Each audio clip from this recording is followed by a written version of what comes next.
Francophonie, le terme, est né sous la plume d'un géographe français, Onésime Reclus. Dans son ouvrage « France, Algérie et colonies », publié en 1886, il définit les francophones comme tous ceux destinés à participer à notre langue. Pour Onésime Reclus, fervent défenseur de l'expansion coloniale, le français est à l'époque surtout un moyen pour la France de pérenniser son empire. Mais ironie du sort, le mot tombe dans l'oubli avant de ressurgir dans les années 1960, au moment de la décolonisation. Il est remis au goût du jour par 4 hommes, les présidents sénégalais Léopold Sédar Senghor, tunisien Habib Bourguiba, nigérien Amani Diori et le prince du Cambodge Norodom Sihanouk. Pour eux, le français est avant tout un moyen de rapprocher les peuples. J'ai essayé d'enseigner à mon peuple le sens de la mesure, le sens de la complémentarité, le sens du métissage culturel.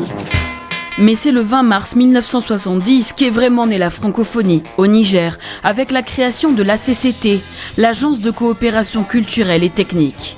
Une organisation intergouvernementale fondée sur le partage du français, acte de naissance de la francophonie politique. 14 ans plus tard, la francophonie se dote d'une chaîne de télévision, TV5, ancêtre de TV5 Monde. Le français est à présent sur les ondes, nous sommes à la fin des années 80, les télécommunications et le numérique sont l'avenir. François Mitterrand, alors président de la République française, accueille le premier sommet de la francophonie à Versailles. La société des hommes doit aller vers le progrès et n'ira vers le progrès que par le dialogue. La francophonie prend alors une véritable dimension politique et pour lui donner une direction, un secrétaire général est pour la première fois nommé en 1997. On est à Hanoï, Boutros Boutros-Ghali est élu lors d'un sommet résolument francophone.